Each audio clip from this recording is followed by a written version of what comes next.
Dad को ये gardening करते हुए मिली।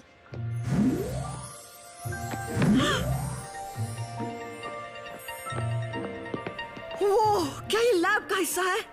शायद, पर यहाँ कई सालों से कोई नहीं आया। ये कार 1930 की है। इसे ठीक कर रहे हैं पर इसकी हालत खराब है। सीट बेल्ट्स तो है ही नहीं और विंडोज हाथ से खुद नीचे करनी पड़ती है। क्या मुझे कोई एक रेंच ला कर देगा?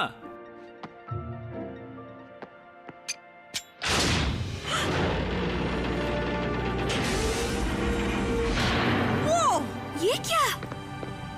एक और खुफिया जगह। लगता है ग्रिफिन रॉक के पुराने साइंटिस्ट जरूर कुछ छुपाना चाहते थे, पर आखिर वो चीज क्या हो सकती है? एक दरवाजा? पर इससे हम कहीं नहीं जा सकते। क्योंकि ये किसी दूसरी जगह नहीं, दूसरे दौर में ले जाता है। मुझे लगता है हमने एक टाइम मशीन ढूंढ ली है। बढ़िया। सोए थे चार बॉट्स कहीं पर, 40 सालों बाद नई जगह पर बन चुकी थी पृथ्वी उनका नया घर। ऑप्टिमस प्राइम ने भेजा मिशन पर, सीखो इंसानों से घरों की रक्षा, रहकर उनके साथ जीतो उनका विश्वास। हीरोज होंगे तुम्हारे साथी, पहचान न पाएंगे तुम्हें लोग बाकी। रेस्क्यू बॉस जाओ करो रेस्क्यू, इंसानों की करो मदद। रेस्क्यू बॉस जाओ करो रेस्क्यू, रेस्क्यू बॉस।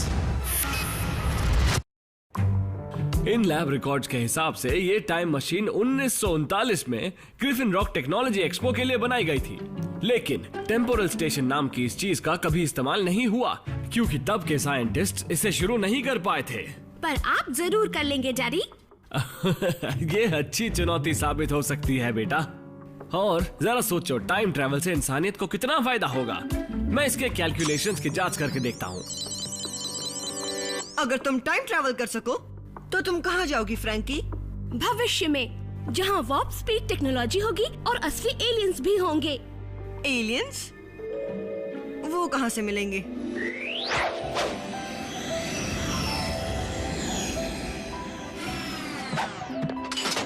सुनो दोस्तों, मेरे साथ नई फिल्म देखने कौन चलेगा? वक्त नहीं है कोडी, हमें बहुत ही जरूरी काम करना है। स्कूल के बच्चों के साथ फोटो खिंचाना कब से जरूरी काम हो गया? जब से हेली वहाँ टीचर बनी है। जब से हेली वहाँ टीचर बनी है।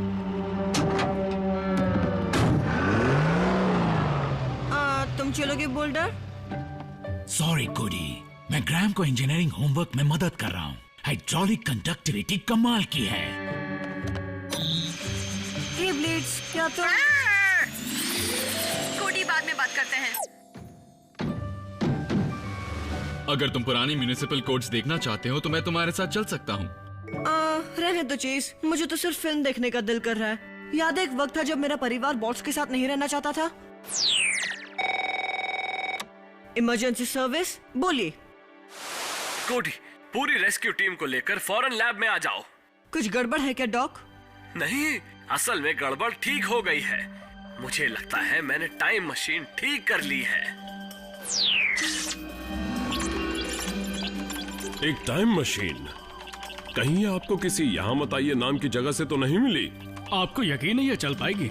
ये काफी पुरानी टेक है। लेकिन इसका साइंस पुराना नहीं है। इस टेम्पोरल स्टेशन में एक चीज की कमी थी और वो है एनर्जी सोर्स जो इसे चला सके। 1930 के साइंटिस्ट इस वजह से इसे चला नहीं पाए थे, लेकिन न्यूक्लियर एनर्जी से हम चला सकते हैं, कम से कम इतनी देर तक कि हम टेस्ट सब्जेक्ट भेज सकें। वो टेस्ट का चूहा कौन है? डिथर। डॉक, क्या ऐसा करना ठीक होगा? अगर आपके इस बॉट की वजह से इतिहास में कुछ बदल गया तो? मैंने डिथर को ऐसे प्रोग्राम किया है कि वो किसी से भी बात नहीं करेगा, और साथ ही टेम्पोरल स्टेशन की तारीख अगस्त 17, 1939 पर रखी गई है। इस दिन साइंटिस्ट्स ने इस पर काम बंद कर दिया था। यानी उस वक्त में डिथर के आसपास कोई नहीं होगा। बिल्कुल ठीक। डिथर वहाँ जाएगा, जानकारी जमा करेगा और अपनी ही न्यूक्लियर पावर की मदद से वापस आ जाएगा। सुनने में तो सुरक्षित लगता है। तो आपने हमें यहाँ क्यों बुलाया? क्योंकि पुराने वक्त में से डिथर के साथ कोई बुरी चीज आ सकती है। फायरबॉट, व्हीकल मोड। कोडी, फ्रैंकी, अंदर बैठो। अब बॉट बन जाओ और बाकी सब तैयार रहो। तो क्या सब भूतकाल में जाने के लिए तैयार हैं? शुरू करते हैं।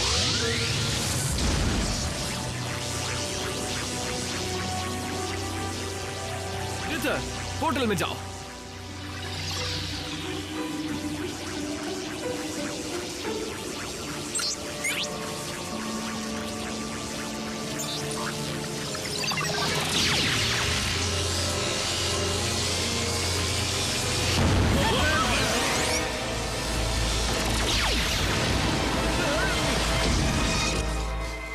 डॉक, उसे फिर से चलाइए, जल्दी। नहीं कर सकता, धमाके से इसके कंट्रोल्स खराब हो चुके हैं। कोडी और फ्रैंकी कहाँ पर हैं? और हमारे बॉट्स को क्या हुआ? मुझे लगता है कि सब 1939 में सुरक्षित पहुंच गए हैं। लगता तो यही है। कुछ समझ नहीं आ रहा। उस टाइम पोर्टल में किसी तरह की एनर्जी शॉक वेव से गड़बड़ हुई थी। शायद रोबोट्स के पावर सोर्स से गड़बड़ हुई होगी। आपकी मशीन्स किस तरह की पावर पर चलती है चीफ? अब मुझे नहीं पता, पर बच्चे तो ठीक होंगे ना डॉक? उम्मीद तो है। मुझे यकीन है कि डिथर फिर से टेम्पोरल स्टेशन को शुरू कर लेगा और उन सबको वापस ले आएगा। मुझे यकीन तो है।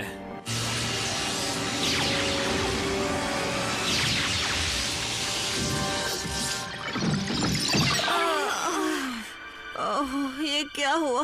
मेरा परिवार कहाँ पर है? और ये यहाँ क्यों है? यकीन नहीं होता। डॉक्टर मोरक्को,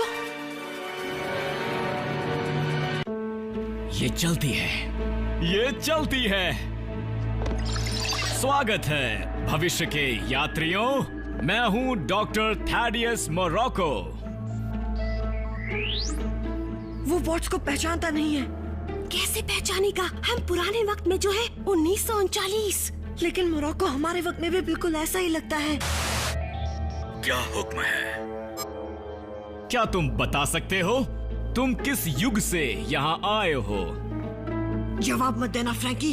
मैं कहाँ दे रही हूँ कोडी? नहीं, मेरा मतलब यानी तुम इन सब से अलग हो। क्या तुम इनके लीडर हो?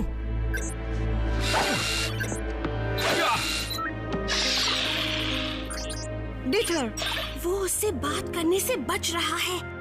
लेकिन सिर्फ डिथर ही हमें घर ले जा सकता है। हम ऐसे उसे कहीं भी नहीं जाने दे सकते। Fire response robot, vehicle mode, हमें बाहर निकालो। क्या? बच्चों, तुम यहाँ पर कैसे आए? और ये कैसी टेक्नोलॉजी है? बताओ मुझे। थैडियस, तुम जानते हो ना यहाँ आना मना है। तुम्हें यहाँ नहीं। पर ये क्या है? ये टाइम मशीन अब काम करने लगी है, वो भी मेरी वजह से। ये झूठा है, इसने ऐसा कुछ नहीं किया। हम खुद बाहर आए हैं। बेचारा बच्चा अपने टेम्पोरल सफर से थक गया है। डॉक्टर हेंड्रिक्सन, आप हमारा यकीन करिए। तुम मुझे जानती हो? आप ग्रिफिन रॉक की पहली महिला साइंटिस्ट हैं। आप तो मेरी हीरो हैं। और हमें पता है कि डॉक्टर मोरक्को एक... इन बच्चों को आराम की जरूरत है और अकेलेपन की भी। लेकिन ये तो अभी बच्चे ही हैं। क्या पता ये भविष्य से किसी तरह के कीटाणु साथ लेकर आए हो। डॉक्टर डॉटसन,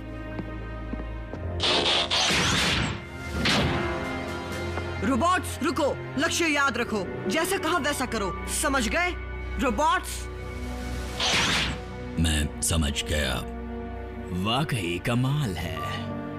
मैं खुद अपने हाथों से इन मैकेनिकल आदमियों की जांच करूंगा।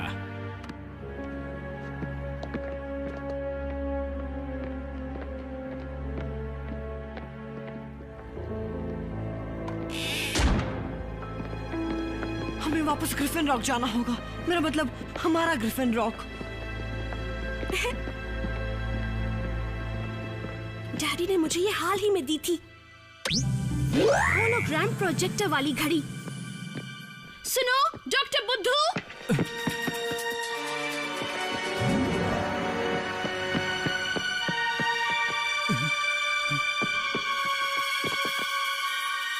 वो इससे ज्यादा देर तक नहीं उलझेगा। डिथर का ट्रैकिंग डिवाइस मेरी घड़ी से जुड़ा है, तो उसे ढूंढना ज्यादा मुश्किल नहीं होना चाहिए। चलो। अजीब बात है, स्क्रीन दिखा रही है कि सैटेलाइट सिग्नल नहीं है। हमें किसी साइबर कैफे में रुकना होगा ताकि रिमोट आईपी से चल सके। फ्रैंकी, मुझे नहीं लगता यहाँ कोई सैटेलाइट्स है और ना ही साइबर कैफे होगा। लेकिन फ्रोयो की दुकान कहाँ गई और पिलाटी स्टूडियो? तुम दोनों बीच में खड़े हो और तुम्हारे कपड़े भी अजीब हैं। मिसेस नीदरलैंडर?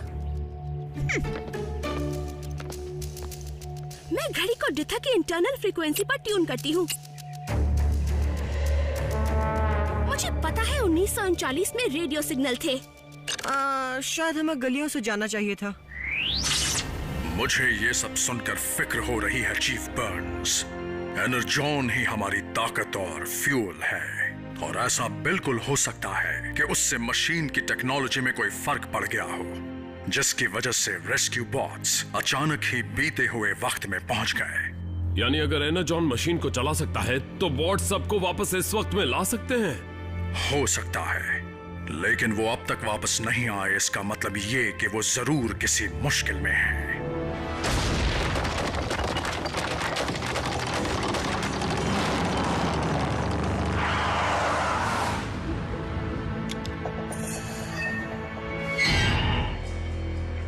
फिर करो रोबोट, फिर करो, फिर करो।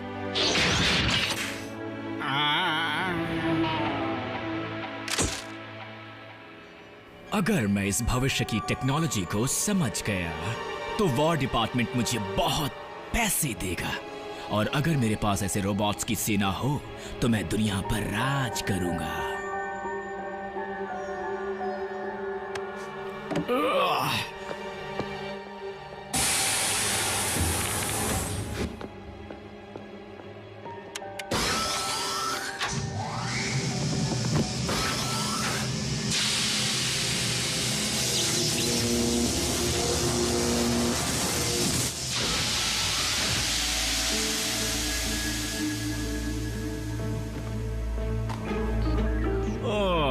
मेरी जवानी का चेम्बर 50 साल पुराना होकर भी काम करता है, चुराई हुई बढ़िया टेक्नोलॉजी में से एक।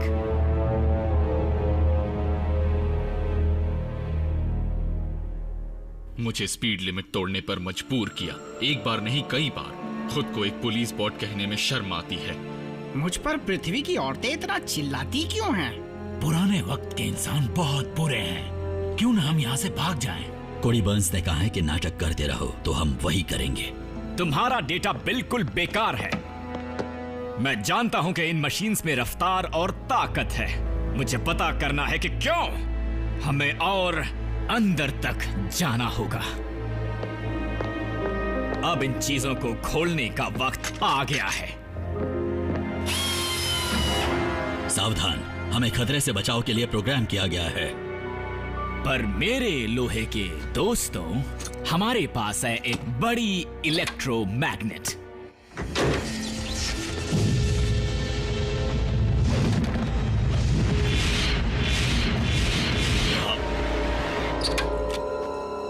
और अब मुझे किसी मदद की जरूरत नहीं है।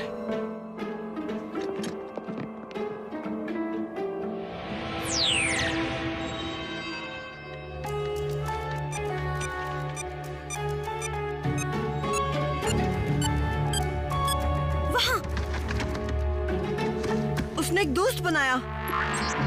डिथा! वो अभी बात करने से बच रहा है। मैं उसे ठीक कर दूंगी। उसका पासवर्ड सिर्फ डैडी के पास ही नहीं है।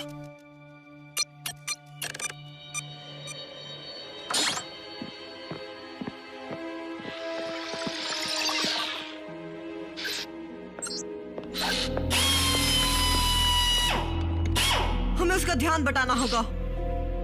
वो क्या है?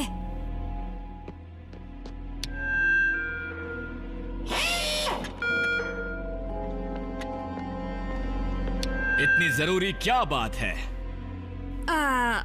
कोई साइंस मैगजीन से आपको मिलने आया है। आपको साइंटिस्ट ऑफ द ईयर चुना गया है। आखिरकार।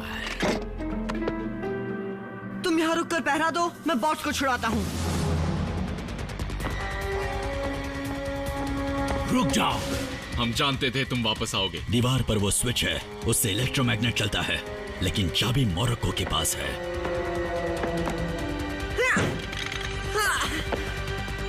तुम्हें किसी तरह उसे ओवरराइड करना हो। तुम बात कर सकते हो, सब के सब। मैंने कुछ नहीं कहा। उप्स।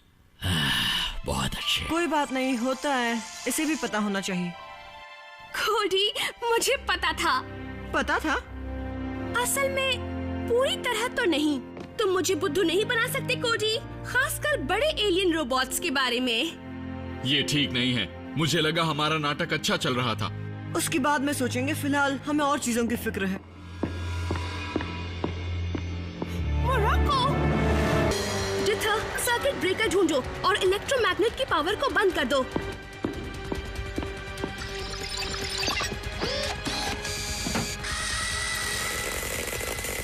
तुम लोगों से फिर से मिलकर अच्छा लगा। मुझे जवाब पूछने के लिए पहले तुम्हारे ही पास आना चाहिए था। तो अब बताओ, ये रोबोट्स कैसे काम करते हैं? हमें कुछ नहीं पता है डॉक्टर जी, हम तो बस छोटे बच्चे हैं। ओह, तो तुम मेरे साथ खेल खेलना चाहते हो?